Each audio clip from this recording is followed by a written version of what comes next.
6번. 이 과를 통해서 배울 수 있는 교훈은 무엇인가? 다 찾으셨나요? 네, 같이 한번 읽어보겠습니다. 한 히브리 가족이 가나안을 떠났다. 그 결과로서 아들들이 이방인의 아내를 맞이하였다. 그들은 하나님께서 그들에게 주셨던 가나안 땅을 떠난 것이다. 우리는 이와 같은 일을 행하면서 우리에게 발생한 결과들을 이상하게 여긴다. 자, 그 다음 2번. 하나님은 언제나 그에게 돌아오는 자들 나오미와 같이 용납하시고 회복시켜 주신다. 3번 같이 읽습니다. 우리가 사랑해야 하는 자들을 위해서는 사랑이 풍성해야 한다. 그렇다. 우리의 시어머니까지도 그 사랑이 넘쳐야 한다. 아멘 하실 수 있으신가요? 그냥 웃지요. 네, 4번 시작. 우리는 그의 뜻하신 바에 따라 우리 자신을 맡겨 그를 섬길 때 그는 우리에게 신령한 복을 상급으로 주신다. 우리는 오르바와 같이 되어서는 안 된다. 자신의 것들 중 많은 것들을 희생해야 하기 때문에 다시 되돌아갔다. 주님께서 것을 공급해 주신다. 아멘. 이게 룻기 전체 4장에 대한 개요입니다. 처음 1장 1절부터 시작을 해서 이제 이야기를 하는 것을 이제 함축해 놓은 것인데, 인류 역사상 변치 않는 것이 딱 두 개가 있다고 해요. 하나는 하나님의 말씀, 그리고 또 하나는 고부간의 갈등이라고 얘기를 하죠. 네. 하와가 받았던, 하나님으로부터 받았던 가장 큰 축복이 뭔지 아세요? 시어머니가 없는 거였어요. 근데 이런 우스갯소리가 나올 정도로 이 고부간의 갈등이라는 것은 굉장히 우리의 삶에 이렇게 밀착이라고 하나요? 예, 되어 있는 일들이죠. 예. 우리 남자분들도 남의 일 같지 않으실 거예요. 그 중간에 껴가지고 겪는 그런 어려움들이 있을 것이니까. 근데 그러한 고부간의 갈등을 뛰어넘어서 오늘 우리에게 들려주는 이야기가 룻기의 이야기라는 것입니다. 자, 가보죠. 신앙과 삶. 룻기는 이방 여인에 대한 진실한 이야기로서 유대인과 이방인들에게 잘 알려진 역사적인 기록물이다. 성경에서 오직 두 권의 책이 여인의 이름으로 표절을 삼고 있다. 그것은 룻기와 에스더서이다. 굉장히 대표성을 가지고 있는 거예요. 그렇죠? 룻은 히브리인과 결혼한 이방인이었고 에스더는 이방인과 결혼한 히브리인이었다. 그러니까 이러한 것을 보면서 에스더서를 통해서 하나님께서 우리에게 주시는 그 내용이 있고, 또 룻을 통해서 우리에게 주시는 내용이 그 유니함이 있다라는 거죠. 그런 것을 이제 우리가 좀 알 수 있습니다. 그래서 우선은 이제 지도를 좀 보면, 잘 보이시나요, 지도? 잘 안 보이세요? 뭐 어쩔 수가 없습니다. 어떻게 확대할 수도 없고. 보면 지금 여기 보이시는 이게 사해예요, 사해. 그리고 이제 이게 그 요단강이고, 이 위에 뭐가 있어요? 갈릴리 호수가 있죠. 그리고 옆에 이렇게 삐죽 나와 있던 게 뭐였어요? 강 이름이? 이게 이제 약복강이에요. 네, 지난주에 요셉 할 때 얘기를 했었죠. 그래서 이 베들레헴에서 살던 이스라엘 백성 엘리멜렉과 나오미의 가정이 먹고 살기 힘들어지니까 어떻게 해요? 이 모압 땅으로 이민을 하는 그러한 이야기가 오늘 룻기 이야기입니다. 그런데 우선은 이렇게 이야기를 하면서 우리가 먼저 좀 이렇게 아이스 브레이크를 좀 한다고 생각을 하면, 룻 하면 여러분 가장 먼저 떠오르는 게 무엇인가요? 나오미. 또 룻 하면 가장 먼저 떠오르는 거, 고부간의 갈등 이런 것도 떠오를 수 있고, 이방인, 네, 나오미. 우리 남자분들 중에서 룻 하면 떠오르는 거 무엇이 있으세요? 여자 이런 거 빼고. 말론과 기럯. 네. 우리 남자분들 중에서 룻 하면 떠오르는 것.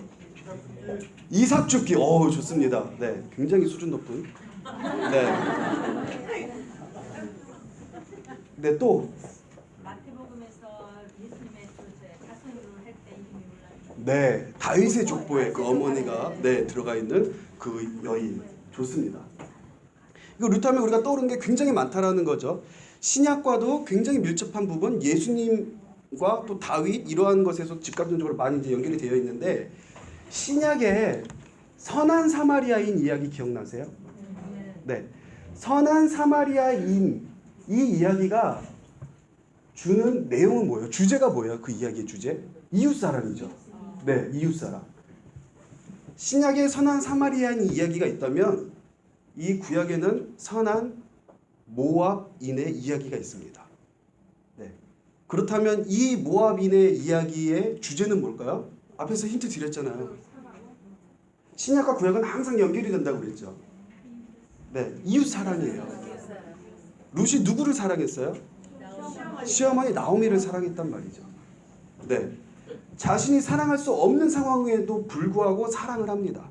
선한 사마리아인에서도 그 사마리아 사람이 사랑할 수 없는 그러한 사람은 아니었죠. 오히려 사마리아인, 이방인, 어떤 그 이스라엘 백성으로부터 인정받지 못하고 멸시당하는 그러한 사람이 하나님의 사랑을 보여줌으로써 이러한 사랑이 있어야 진짜 크리스천이다라는 그런 내용을 담고 있는데, 이 모압인의 이야기, 구약에서 이 이야기도 똑같이 그러한 맥락에서 이야기를 할 수 있다라는 것입니다.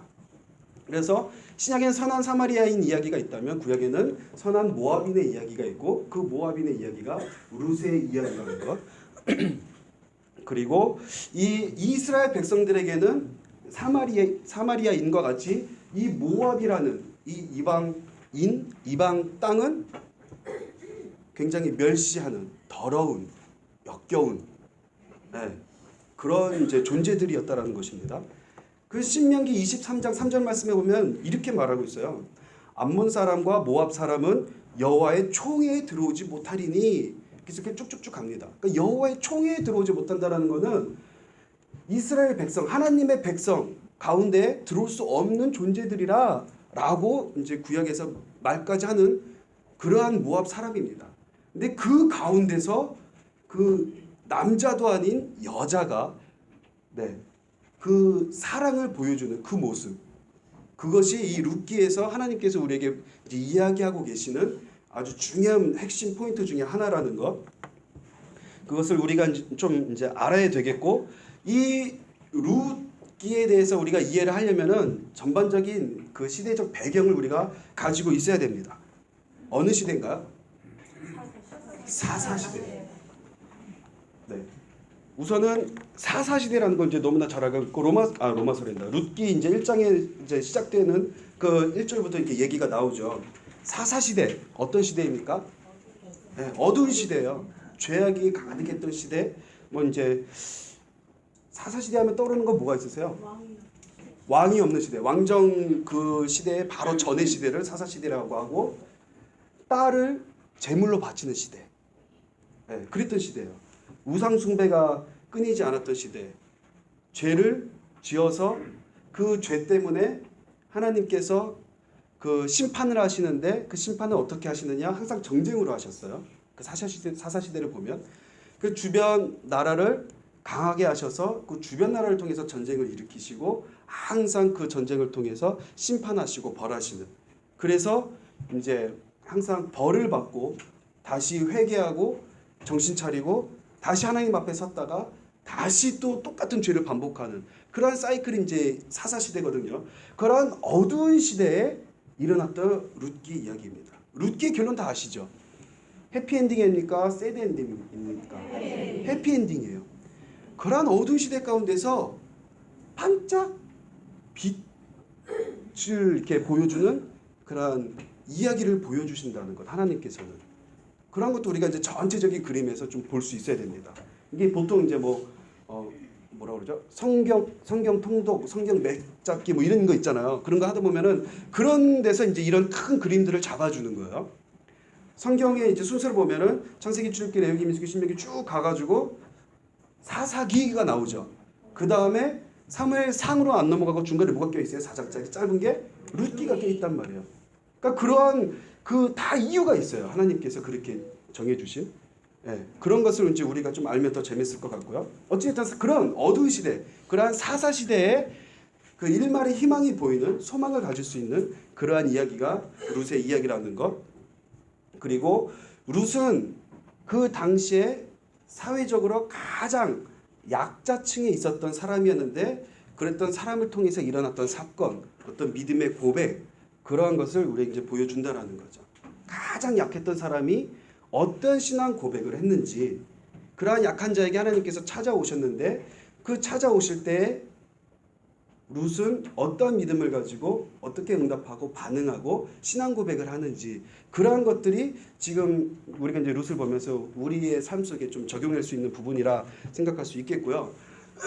이 사사 시대적 배경을 이제 보면은 우선은 제사장 나라라는 이 큰 그림을 우리가 좀 알고 있어야 됩니다. 제사장 나라. 이게 이제 어디서 나오냐면 이제 제사장 나라의 핵심 요소 하면은 크게 이제 몇 가지가 있는데 5가지의 제사 제도와 토지의 공평한 분배와 유지 이것을 하나님께서 이스라엘 백성들에게 주십니다. 이제 요셉의 이야기를 들어서 다 아셨죠? 이스라엘 백성 이스라엘 땅 가운데서 고센 땅에서 정착을 합니다. 그리고 나서 나중에 모세를 일으키셔서 어떻게 해요?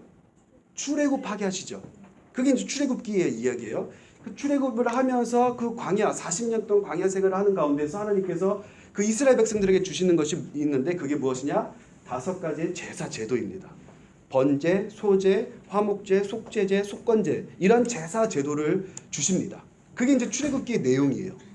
뭐 이걸 무슨 번제가 무엇이고 이거는 지금 이걸 다룰 반이 아니기 때문에 안 다루고 그냥 이런 걸 주셨다라는 거면 이제 머릿속에 넣어놓고 계시면 되시고 이 제사를 주신 제사 제도를 주신 이유는 무엇이냐? 제사를 통해서 모든 백성이 하나님 앞에 나아갈 수 있는 그런 길을 열어주시는 겁니다. 그래서 그러한 이유에서 이제 제사 제도를 주시고 또 하나는 토지법을 주십니다. 공평한 분배와 유지. 이거는 이제 출애굽을 해서 광야를 지나서 약속의 땅 무슨 땅이었어요? 가나안 땅으로 들어가서 주시는 법입니다. 근데 가나안 땅에 들어가서 이들이 정착을 합니다. 정착을 하게 되니까 생기는 것이 무엇이었어요? 매너리즘. 나태해지기 시작합니다. 그 땅에 있던 우상들, 그 토속 신앙들과 섞이기 시작합니다. anyway, 그러면서 이제 사사 시대가 펼쳐지는 것인데 이 가나안 땅에서 하나님께서 제비를 뽑아가지고 이제 가족의 수대로 이 땅을 분배를 하게 하십니다. 네. 그래가지고 이제 이 토지법과 연결해서 우리가 생각할 수 있는 게 희년법입니다. 희년, 주빌리. 얼마 전에 우리 교회에서 팀도 이제 만들고 했는데 이 희년법은 50년 주기예요. 그러니까 7년이 7번, 77에 49 해가지고 50년째 될 때는 모든 것이 회복되는 주빌리, 희년. 이 희년법을 또 이제 토지법과 바로 이렇게 연결을 해서 이제 우리가 이해를 해야 하는데 이런 거죠. 이 룻의 가정을 예를 들어서 보면 먹고 살기 힘들어졌어요. 그럼 자기네들이 분배받은 그 토지가 있었을 거 아니에요? 그것을 다 팔아서 이제 이민을 갔단 말이죠. 그런데 이민을 갔는데 어떻게 해요? 죽고 쫄딱망해서 다시 베들레헴으로 돌아와요. 돌아왔을 때 이 토지를 다시 얻을 수 있는 기회가 있어요? 없어요? 이 토지법을 통해서 희년법을 통해서 토지 다시 회복할 수 있는 기회가 있단 말입니다. 네. 그러니까 좀 더 자세한 이야기는 이제 넘어가면서 이제 얘기해 드릴게요. 그러니까 언제든지 뭐라 그럴까요? 패자부활전? 네. 다시 살아날 수 있는 기회가 열려 있는 것이 하나님께서 주신 법이었단 말이에요.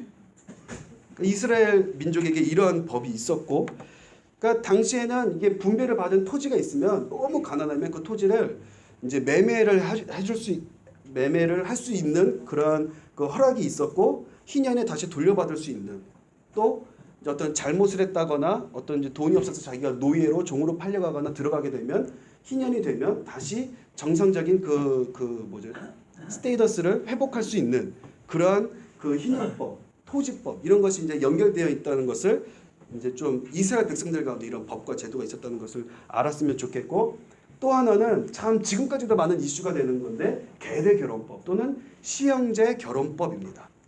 이제 룻을 보면 보아스가 어떤 사람으로 나와요? 기업 물을 자라고 이제 나오죠. 그게 이제 이 계대 결혼법, 시형제 결혼법에 이제 접목되는 부분입니다. 맏형이 자녀를 낳지 못하고 죽었어요. 그러면 그 동생이 그 형수를 맞아들입니다. 그래서 그 형수를 통해서 자녀가 낳게 되면 아들이 낳게 되면 그 아들에게 상속권이 가고 형의 이름으로 이제 올라가는 이러한 법이 이 계대결혼법, 시형제 결혼법이라는 것이죠. 그래서 이 시형제 결혼법이 있었던 근데 지금 이 시대에는 전혀 다른 시대가 됐기 때문에 의미가 없습니다. 오히려 그렇게 되면은 감옥 가야죠. 네. 네. 그 당시에 있었던 그 법이고 그 당시에 있었던 이 법의 의미가 있는데 무엇이냐면 하나는 가문 보호 장치, 가문 재산 보호 장치, 과부의 생존권 확보 장치였다는 거죠. 그래서 가문을 보호하는 그러한 의미에서 이런 시형제 결혼법이 있었다는 겁니다. 남제 후손을 계승해서 끊어진 가문의 명맥을 잇기 위한 제도였고 또 두 번째로는 재물이 낯선 사람에게 넘어가는 것을 방지하기 위한 제도가 그들에게 있었고 과부의 생존권 구약의 율법에 보면은 약한 자를 도우라라는 그런 율법이 있습니다. 그러니까 그 율법대로 과부의 가장 약한 자를 돕는 그러한 장치로서 율법을 지키는 그러한 행위로서 있었던 것이 이 시형제 결혼법이었고 과부라는 존재는 너무나도 잘 아실 거예요. 당시는 여자가 사람으로 취급받지 못하던 시대였습니다. 그렇죠? 그래서 성경을 보면은 나오는 숫자는 다 여자를 뺀 숫자입니다. 아이들과 여자를 뺀 숫자. 네. 오병이어에 있는 기록도 그렇고 베드로가 이제 설교를 했을 때 뭐 회개하고 들어왔던 게 3,000명, 5,000명인데 이런 숫자들 성경에 뭐 출애굽했을 때 몇 명이었다라는 그런 숫자들 그게 다 남자들만 세 숫자입니다. 그러니까 그런 의미에서 여자는 그 사람의 취급을 받지 못했어요. 그러니까 굉장히 사회적으로 약자였는데 더 서러운 건 뭐예요? 자신을 보호해줘야 될 남자가 없다는 거예요. 남편이 없다는 거예요. 그러니까 굉장히 약자 중에서도 약자가 과부였습니다. 그러니까 이런 과부의 생존권을 확보하는 장치로서 시형제 결혼법이 있었다라는 것. 그러니까 나오미가 두 며느리가 있었잖아요. 룻과 오르바가 있었죠. 근데 그 룻과 오르바에게 떠나라고 이야기를 합니다. 그렇죠? 그런데 그 떠나라고 한 배경에는 나오미가 어떤 생각을 가지고 있었냐면은 이스라엘 백성에게는 분명히 이게 패가 망신해도 살아날 수 있는 구멍들이 있었어요. 이 숨구멍들이 있었는데 토지법을 생각을 해봐도 희년법을 생각을 해봐도 이 시형제 결혼법을 해봐도 뭘 해봐도 도저히 희망이 없는 거예요. 그 신락 같은 희망이 없는 거예요. 우선 자기가 나이가 너무 많아요. 결혼을 해서 아이를 낳을 수 없는 그런 그 나이에 이르렀어요. 그러니까 어떻게 그 기업 물을 자에 대한 그런 부분도 희망이 사라져 버리게 되고 그러니까 결국에는 그들을 떠나라고 했던 게 그 며느리를 그만큼 나오미가 사랑을 했던 거예요. 그만큼 생각을 했다는 거죠. 나는 어떻게 가서 굶어 죽도 어떻게 되든 너희들은 젊어서 결혼도 할 수 있고 하니 살 수 있지 않겠느냐. 희망이 있지 않느냐. 떠나라 라고 그 시어머니가 그 며느리를 사랑했던 그 모습들을 우리가 이제 좀 알아야 된다는 거 알아야 되고 다시 이제 사사시대로 이제 돌아오면 이 사사시대의 특징들이 있는데 뭐냐면 성경에 나오는 역사 중에서 가장 어두운 시기였다라는 거예요. 그러니까 우리가 세계사 하면은 어두운 시기 막 생각만 해도 침침한 시기 하면 그때가 언제예요? 중세시대라고 생각을 해요. 맞아요. 성경의 역사상에서는 가장 어두운 시기를 이 사사시대라고 합니다. 그런데 이 사사시대를 어두운 시기라고 말하는 이유가 무엇이에요? 하나, 구원의 감격을 상실한 시대였더라.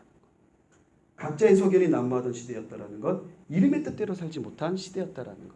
이게 의미가 굉장히 큽니다. 우선 구원의 감격을 상실한 시대라는 건 무슨 얘기예요? 출애굽을 해서 나왔잖아요.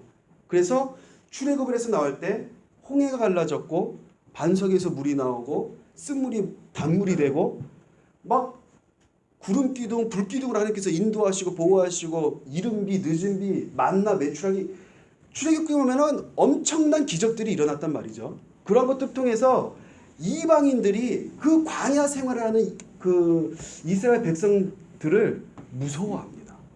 그 백성들을 무서워한 게 아니고 사실은 그 백성을 이끄시는 하나님을 두려워했다라는 거죠. 그러니까 이스라엘 백성들이 그렇게 힘든 그 현실 속에 있었지만은 하나님의 지키심과 보호하심으로 또 살아 역사하신 그 하나님을 보이면서 영향력을 끼치면서 이렇게 지냈던 모습들을 볼 수 있다라는 거예요. 날마다 하나님께서 만나와 메추라기로 먹이시고 입히시고 인도하시는데 그 구원의 감격이 그들에게는 그 당시에는 있었단 말이에요. 그런데 가나안 땅으로 들어오고 사사시대가 펼쳐지면서 매너리즘에 빠지게 되고 자신들이 믿던 그 하나님이 우상숭배가 시작이 되고 하면서 구원의 기쁨을 상실한 시대가 이 이제 사사시대라는 것. 사람은 기준이 있어야 돼요. 그죠? 그러면서 오늘 말씀을 빗대어서 그 기준이 뭐였어요? 십계명이었죠. 광야에서 십계명을 주셨어요. 그런데 그것을 기준으로 원리로 살아야 되는데 각자의 소견이 난무한 그 계명을 율법을 버리고 자기 생각대로 자기 마음대로 자기 감정대로 사는 시대가 펼쳐졌다라는. 자, 3번. 이름대로 살지 못해. 성경에서는 그 인물의 이름이 굉장히 중요하다고 그랬죠. 이름대로 살지 못했다라는 겁니다. 네.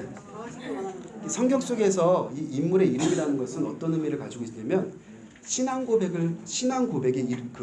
뭐라 그럴까? 의미를 가지고 있습니다. 그러니까 이름의 뜻대로 살면 신앙 고백이 이루어지면 하나님께서 복 주시고 그 이름의 뜻대로 살지 못하면 하나님께서 내는 거예요. 네, 그 이름대로 여러분 정말 이름값을 하면서 살고 계십니까? 자, 이름의 뜻을 보겠습니다. 자, 엘리멜렉 가장이었죠. 하나님은 나의 왕이시다라는 그러한 의미를 가지고 있습니다. 룻기에서 나오는 인물들을 다 볼게요. 한번. 말론 큰아들이었어요. 이름의 뜻이 뭐예요? 병든 약골 병자. 이름대로 됐어요, 안 됐어요? 기리온 둘째 아들이었어요. 소멸하여 쇠해진 상태에서 낭비한다, 슬픔. 그렇게 됐어요, 안 됐어요? 오르바 기륜의 둘째 아들의 그 아내였죠. 이름이 뭐예요? 목 뒤편 젊은 구름. 젊음 따라서 갔어요, 안 갔어요? 갔어요. 나오미 나의 기쁨 나의 기뻐하는 자. 나중에 이름을 회복했어요, 못했어요? 룻 구경할 만한 풍경, 아름다움, 우정. 룻 이름대로 됐어요, 안 됐어요? 네. 신기하죠. 사람은 그 이름대로 살아가게 돼 있습니다. 그리고 그 이름에 값을 못하면 말 그대로 이름값 못하는 사람이 되고 마는 거예요. 우리 가진 이름 중에서 막 욕설 같은 이름이라든지 막 안 좋은 뜻을 가진 이름을 가진 사람이 없잖아요. 그 어떻게 보면 하나님의 크신 그 섭리 가운데서 하나님이 나에게 향하신 소명 중에 가장 기본적으로 이름을 통해서 주신 거라고 저는 믿습니다. 네. 물론 뭐 믿지 않는 부모님이 정해 주셨거나 어쨌거나 뭐 어떤 그게 있던 간에 큰 하나님의 섭리를 생각해 보면, 그러니까 그런 의미에서 나의 이름을 다시 한번 돌아보고 그 이름대로 나는 그 뜻대로 좀 살아가고 있는가, 그런 걸 좀 돌아봤으면 좋겠고요. 아무튼 이 엘리멜렉 시작이 항상 중요해요. 하나님은 나의 왕이시다라는 그런 이름을 가진 사람이에요. 그러면은 그 이름의 이름값을 하려면 어떻게 해야 돼요? 하나님이 나의 왕 되신 삶을 살아야 될 거 아니에요. 그런데 베들레헴 그 땅에서 살다가 어떻게 돼요? 먹고 살기 힘들다고 하나님의 그 땅을 버리고 이방 땅으로 가버리잖아요. 적어도 하나님이 나의 왕이시다라는 이름을 가졌으면 하나님께 묻고는 가야 되는데 성경 보면은 물었던 이야기가 없어요. 자기 마음대로 자기 소견대로 했다라는 거죠. 사사시대잖아요. 하나님의 뜻대로 움직여야 되는데 정말 왕 되시고 하나님대로 움직여야 되는데 그렇게 못하게 되니까 결국에는 패가 망신하게 되는 거예요. 자기도 죽고 아들들도 죽고 며느리가 풍지박산난 그런 모습들을 이제 볼 수 있습니다. 이름의 뜻은 이제 있었고 어쨌든 그 이름의 뜻대로 살지 못한 시대가 사사시대였다라는 것. 그걸 보아스도 있군요. 보아스는 민첩입니다. 민첩, 재빠름, 유력자 이러한 뜻이 있어요.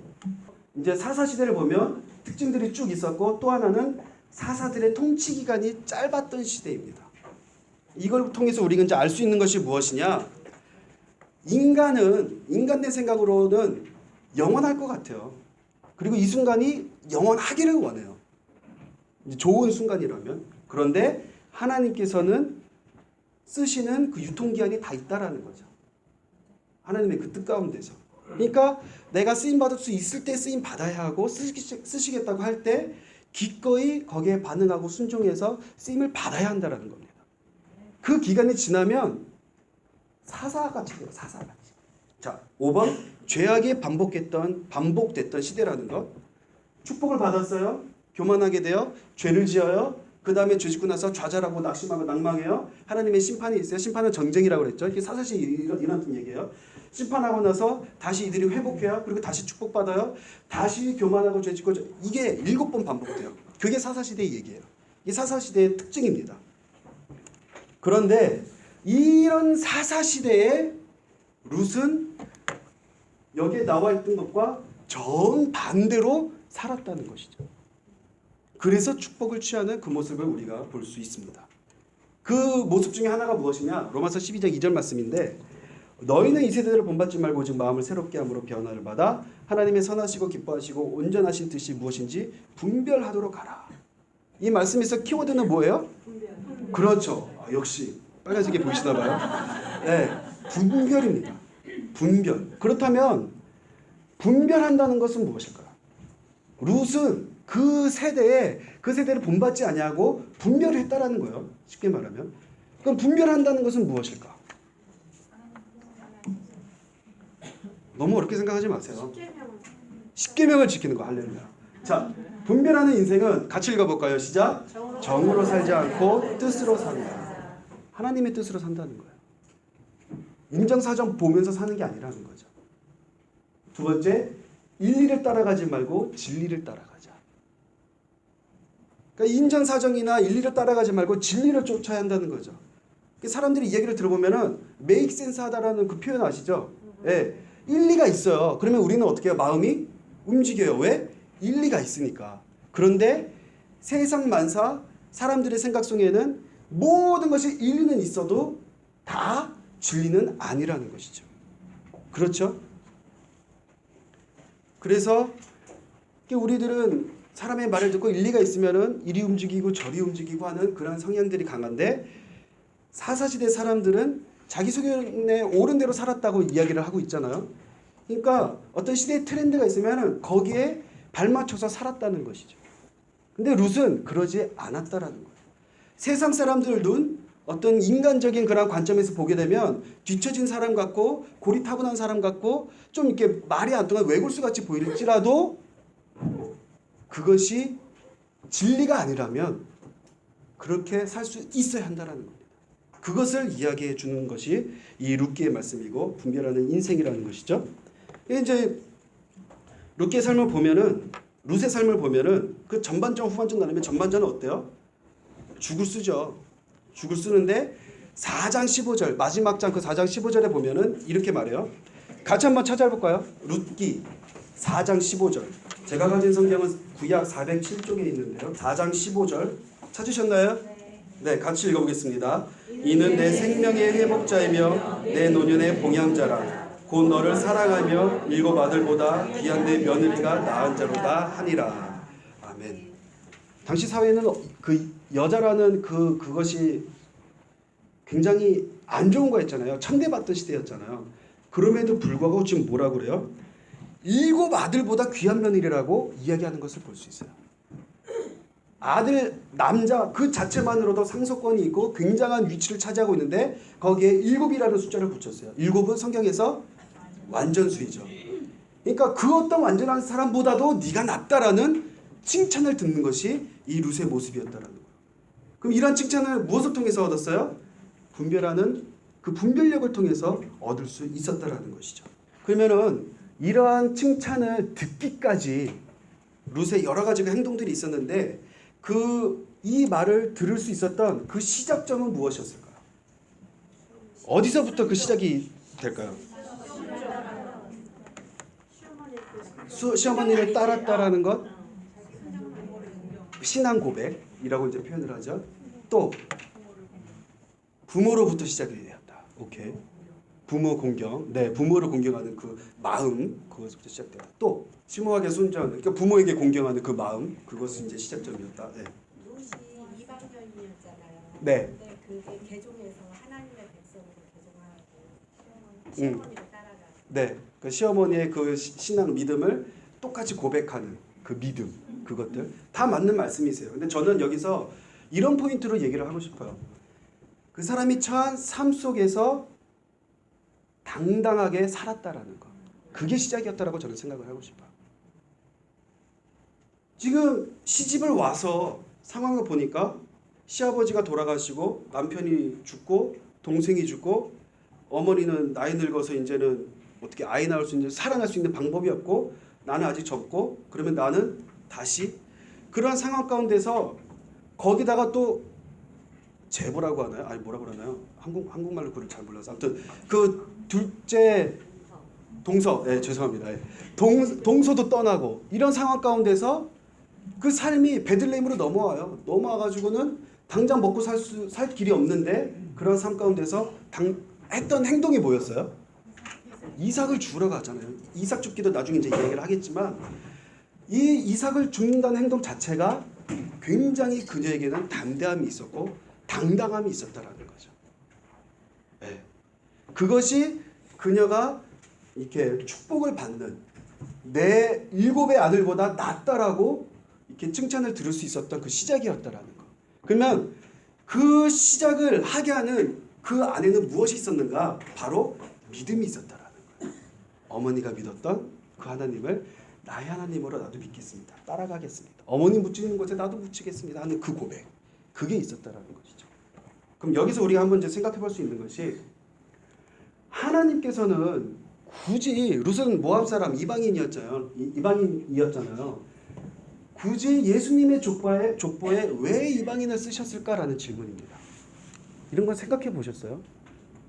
기왕이면 순수 혈통 해가지고 좀 이렇게 흠 없는 막 그런 사람을 이렇게 들어서 사용하셔서 하면은 좀 더 의미 있고 더 거룩된 그런 모습들이 있고 할 텐데 왜 이방인을 그것도 그 상황이 아주 바닥에 처한 그런 사람을 들어서 사용하셨을까? 온 세상을 다 구원하시기 위한 그런 의미가 있다. 네. 더 이상 머리 안 아프게 해드릴게요. 세 가지예요. 하나님은 사람을 차별하지 않으신다라는 거. 그리고 하나님의 마음에 합당한 자는 모두가 구원 역사의 계보가 될 수 있다라는 거. 근데 지금 이스라엘 백성은 이게 안 되는 거잖아요. 우리만 선민해가지고 선택받은 우리만이라고 구원이 있다라고 얘기를 하는데 아니요. 하나님의 마음에 합당한 그 사람은 누구나 하나님의 구원의 계보에 들 수 있다라는 거. 그리고 또 하나 고난의 길, 십자가의 길을 가는 사람에게는 하나님께서 이러한 구원의 문을 여신다라는 겁니다. 이러한 의미에서 하나님은 신분이나 건강이나 외모나 문제가 있는 자나 그거를 보지 않으시고 어떤 약함을 보지 않으시고 내가 가지고 있는 어떤 찌질함을 보지 않으시고 하나님의 크신 그 마음으로 품으시고 구원으로 이끌어 가신다라는 것이죠. 그리고 그렇게 구원으로 이끌어 가시는 데는 그냥 이끌어 가시는 게 아니고 지금 룻에게 허락하셨던 것처럼 믿음을 허락하세요. 믿음은 하나님의 선물이잖아요. 내가 만들어내는 게 아니잖아요. 믿음을 허락하신다는 거예요. 그리고 성령을 통해서 하나님을 하나님 되게 예수를 구주로 이렇게 고백하게 하시고 그래서 믿음을 허락하셔서 신앙 고백을 하게 하시는 것이죠. 그것이 바로 우리가 소위 말하는 축복의 비결이 되는 것입니다. 지금 결국에는 룻을 보면은 축복을 받는 그 사람이 되잖아요. 축복의 비결 보면은 우선 뚜렷한 신앙 고백이 룻에게 있는 것을 우리가 볼 수 있습니다. 1장 16절 다 같이 한번 읽어볼까요? 네, 너무나 유명한 말씀이죠. 1장 16절 찾으셨나요? 네, 같이 읽어보겠습니다. 시작.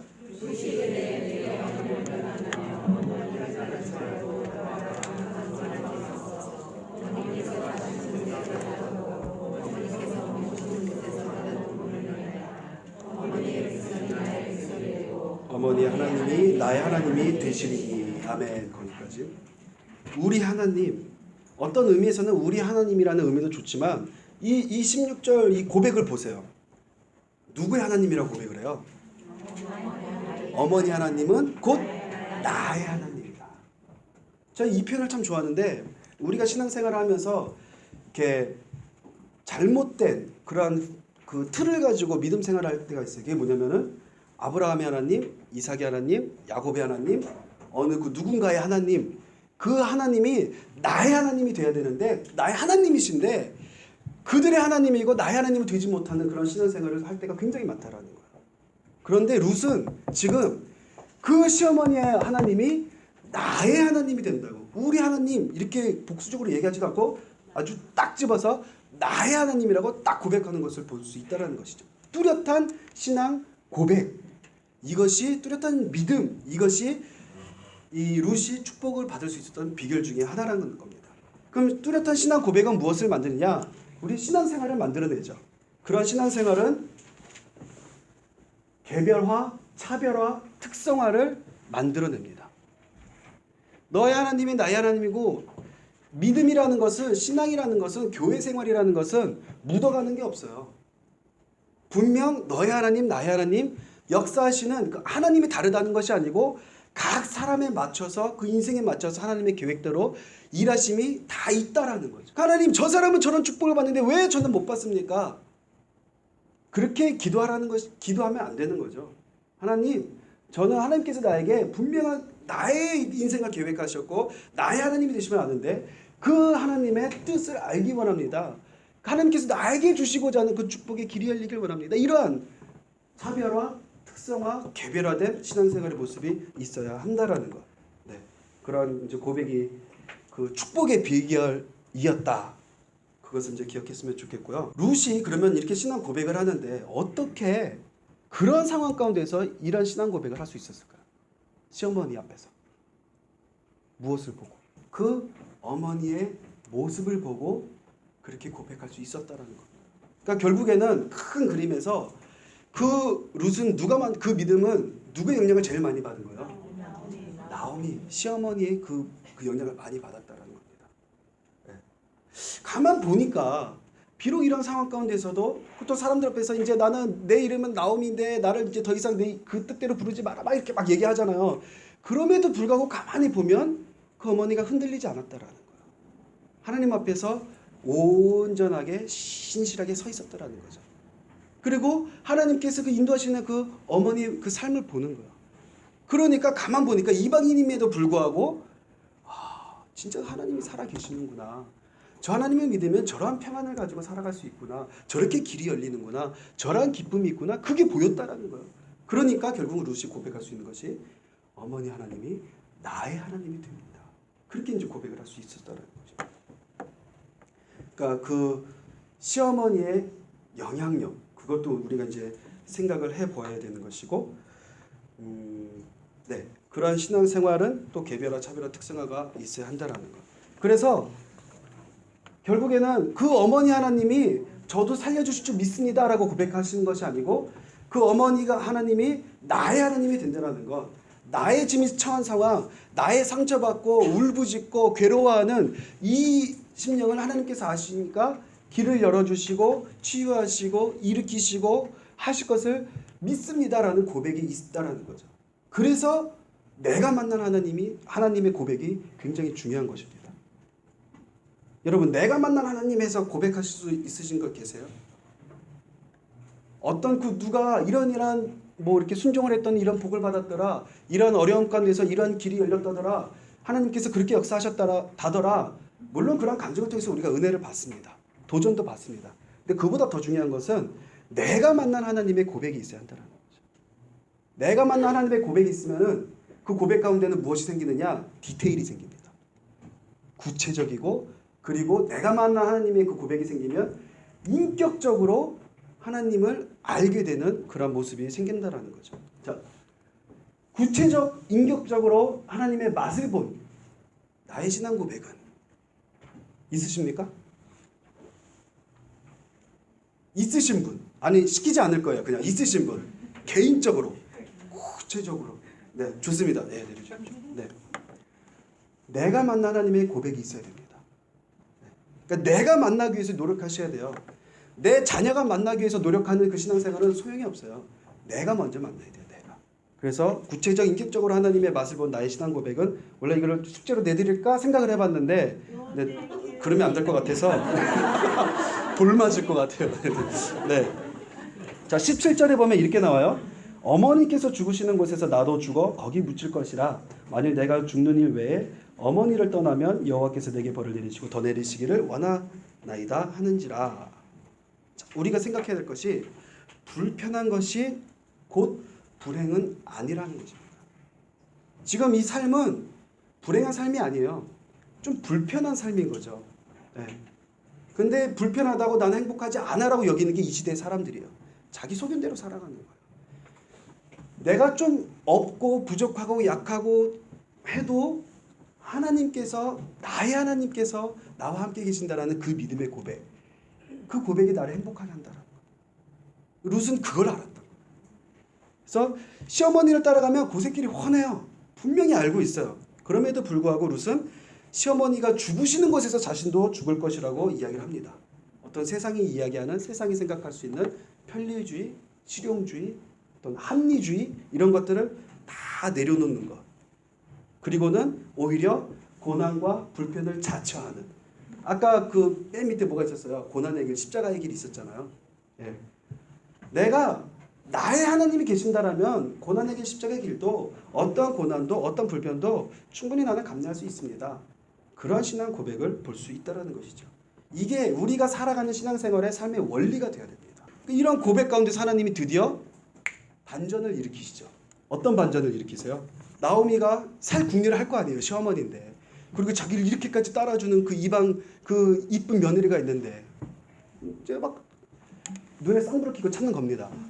찾는데 엘리멜렉이 눈에 들어왔어요. 보니까 기업 물을 자예요.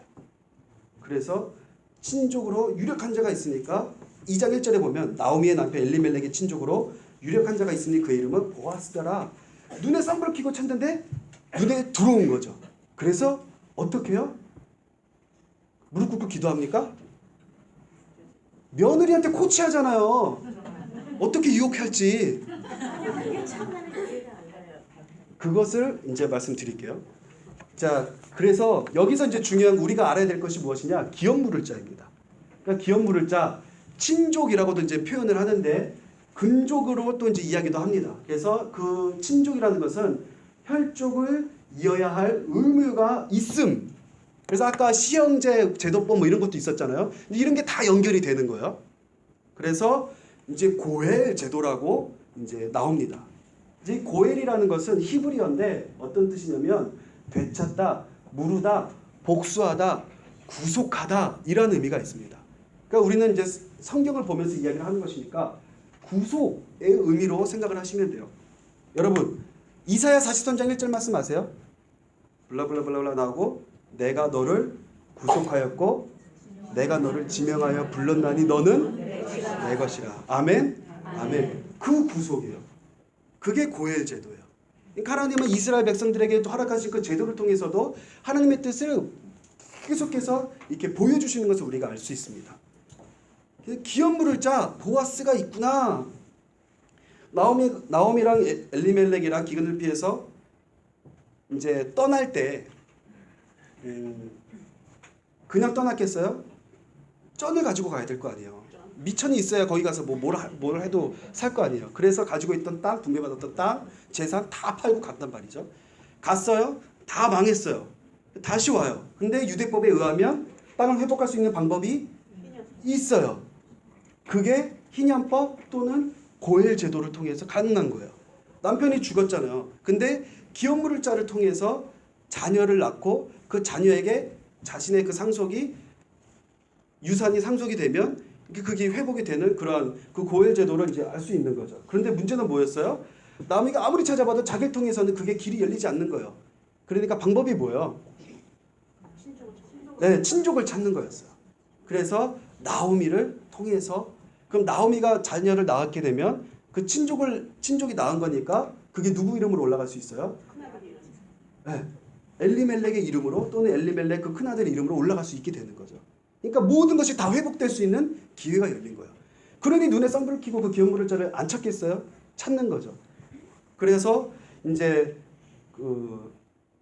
찾게 되고 기업 물을 자로 보아스가 나오고 고엘 제도를 통해서 이제 고엘 제도라는 건 이제 구속에 대해서 이제 여러분이 아셔야 되고 구속이라는 것은 곧 가장 가까운 친족이 나오잖아요. 친족 해가지고 친족을 이제 의미를 하고 그 친족, 고엘 이런 의미가 구속이라는 의미가 무엇이냐면 너가 팔려가면 돈을 주고 너를 살 자가 나다라는 그런 의미가 있는 거예요.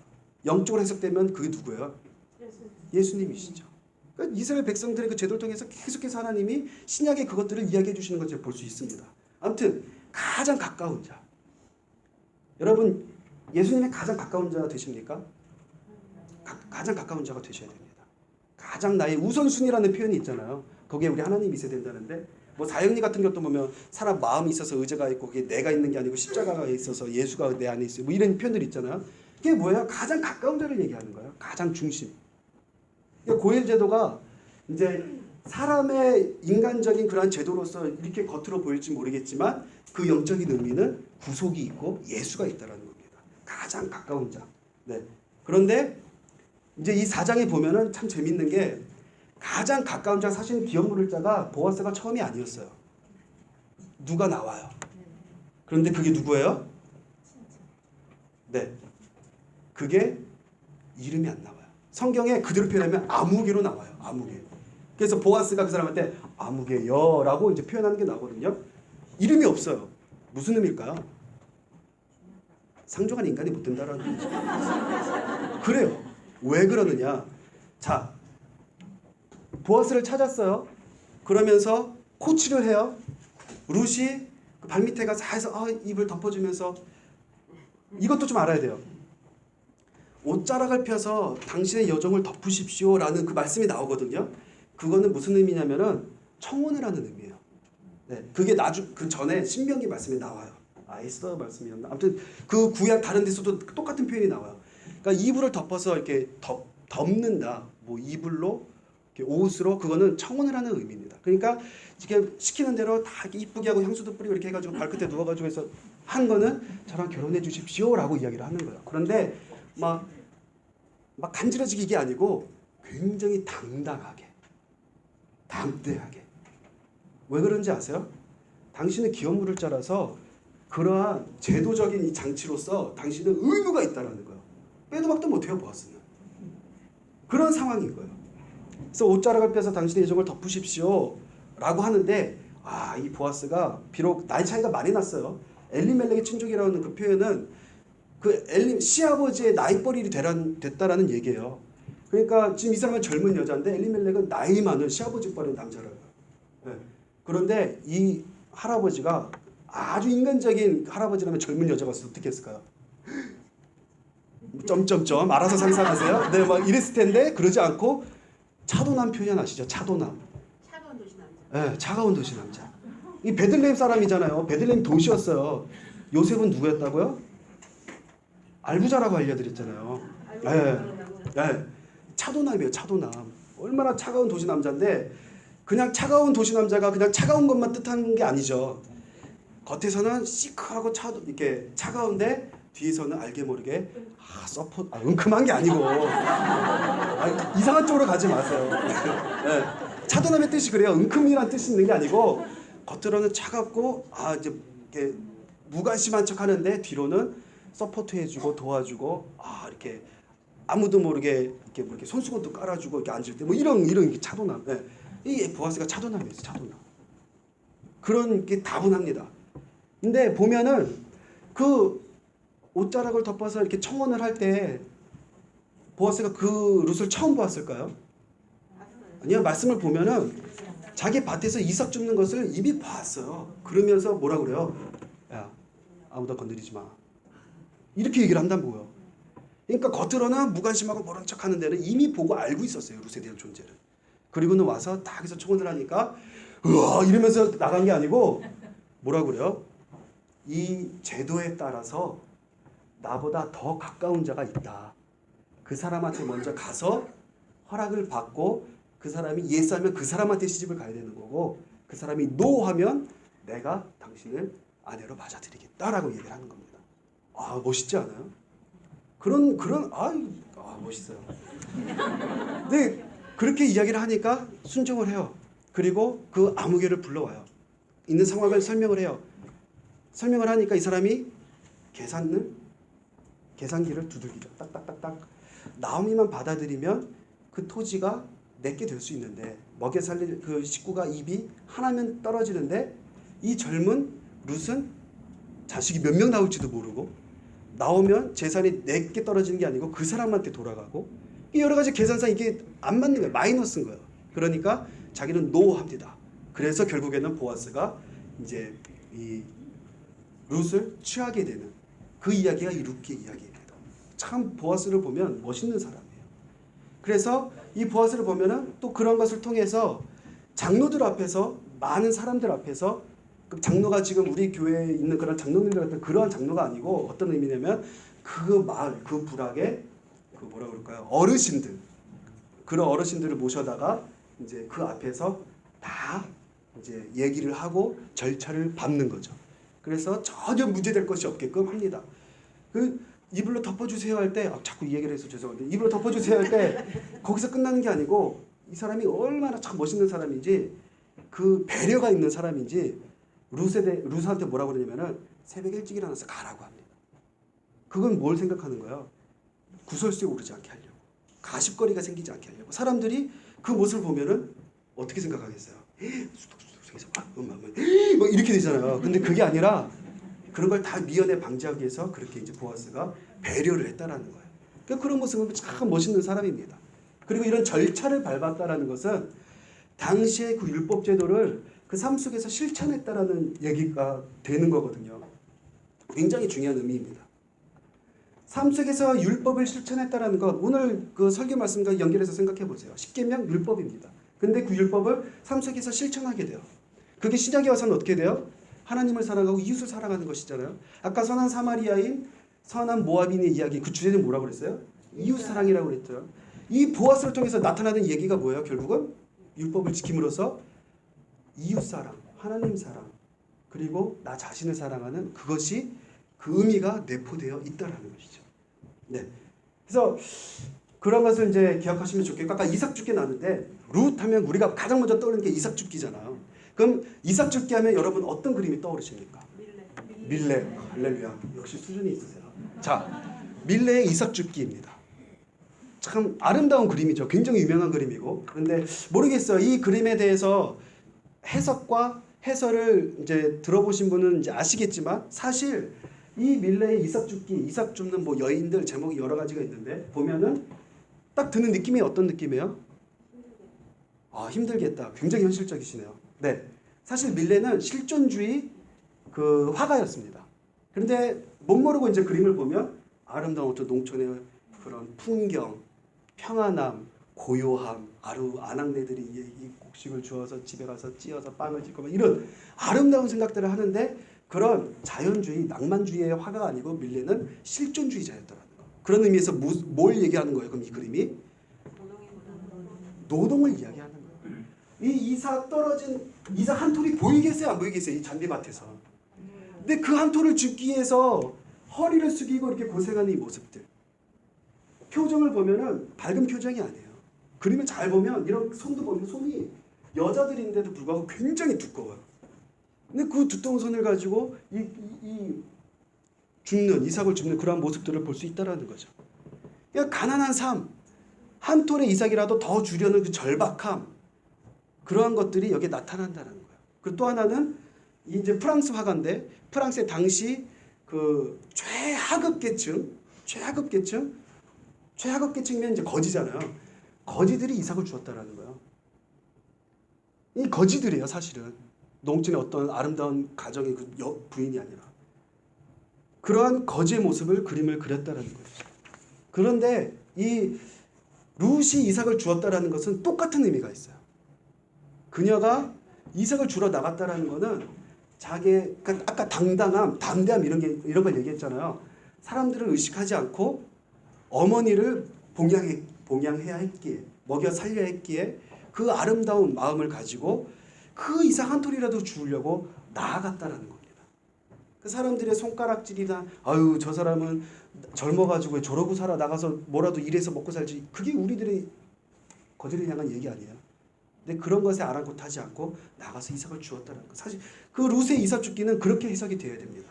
그러니까 이삭 죽기가 보통 어려운 일이 아니었던 거예요. 그런데 그것을 보아스는 먼저 보았고 건드지 말라고 보고했고 그녀를 위해서 미리 좀 남겨두라고 하죠. 멋진 그 보아스의 모습을 볼 수 있고, 이 밀레의 이삭 죽기와 연결해서 가장 유명한 또 그림이 있죠. 만종입니다. 역시 제목이 딱 나오네요. 이 만종을 보면은 이제 믿거나 말거나 한 해석인데 이런 해석이 있어요. 바구니가 있고 감자가 있어서 멀리 저 교회에서 종소리가 울리니까 기도를 드리는 그러한 그림이다라고 이제 사람들이 많이 알고 있는데 사실은 그런 그림이 아니고, 당시에 이 프랑스가 얼마나 이 농촌에서 먹고 살기 힘들었었는지 이 바구니를 이제 그림을 그리면 먼저 스케치를 하잖아요. 그러면은 이 자외선 조사를 해봤더니 이 스케치한 그 그림에 이 바구니 안에 관이 있다라는 거예요. 그러니까 이 그림은 뭐냐면 아기가 굶어 죽은 거예요. 그래서 땅에 묻으러 와서 묻기 전에 기도를 하는 그러한 그림으로 이제 해석이 되는데 그 관이랑 이게 너무 이제 충격적이니까 이제 감자로 바꿨다라는 그러한 해석과 해설이 있습니다. 예. 그러니까 이거는 이제 그 이야기는 그렇게 연결돼 있지 않지만 당시에 농촌에서 이삭을 줍고 그 농촌에서 살았던 사람들의 그 절박함이라든지 어려움이라든지 이런 것이 이렇게 이제 있었다라는 것 그것을 이제 말씀을 드리고요. 어쨌든 그런 상황 가운데서도 불구하고 룻은 당당했고 담대했다라는 것. 그것이 신앙 고백을 하게 했고 그 신앙 고백이 그녀를 축복받는 길로 연결을 했다라는 것. 5분 만에 끝내겠습니다. 자, 그래서 축복의 비결 하면은 뚜렷한 신앙 고백이 있었고 하나님의 특별한 인도하심이 있었다라는 거죠. 2장 3절 같이 한번 읽어보시겠어요? 제가 읽을게요. 룻이 가서 베는 자를 따라 밭에서 이삭을 주는데 우연히 엘리멜렉의 친족 보아스에게 속한 밭에 이르렀더라. 여기서 우연이라는 표현이 나오죠. 근데 하나님의 섭리 가운데 우연이라는 것이 있을까요? 없을까요? 없습니다. 다 필연입니다. 하나님의 계획대로 움직이는 것이죠. 그러면 왜 우연이라고 표현을 했을까? 인간의 표현으로는 그 하나님의 섭리를 어떻게 표현을 못하니까 우연이라는 단어를 썼다라는 것이 신학자들의 이제 해석입니다. 우리 만남은 우연이 아니야. 노세현 씨가 이제 부른 노래가 있잖아요. 우연이 없다라는 거에 만나면은 보아스와 룻도 결국에는 하나님의 섭리 가운데서 이루어져 있는 것이죠. 내 인생의 로또야. 기억나세요? 안 맞아. 근데 그 영상 그것만 기억하시면 안 돼요. 그 영상. 그 뒤에 하나님의 손이 있다라는 거. 하나님의 섭리가 있다는 거. 그게 그 영상의 주 내용이에요.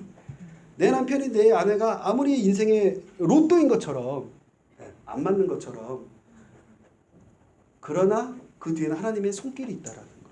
그것을 우리가 이제 알아야 한다라는 거죠. 룻기 3장 10절 말씀 보면 그가 이르되 내 딸아 여호와께서 내게 복 주시기를 원하노라. 내가 가난하건 부하건 젊은 자를 따르지 아니하였으니 내가 베푼 인애가 처음부터 나중이 더하도다 라고 이야기를 합니다. 그래서 우리가 여기서 이제 알 수 있는 것이 인애하는 마음. 룻기에서 키워드를 꼽아라 하면 바로 인애입니다. 인애의 아이콘 하면 누가 나와야 돼요? 룻이 나와야 한다는 거죠. 순종의 아이콘 이삭. 네, 믿음의 아이콘 아브라함. 이런 것처럼 인애 아이콘 하면 룻이 나와야 됩니다.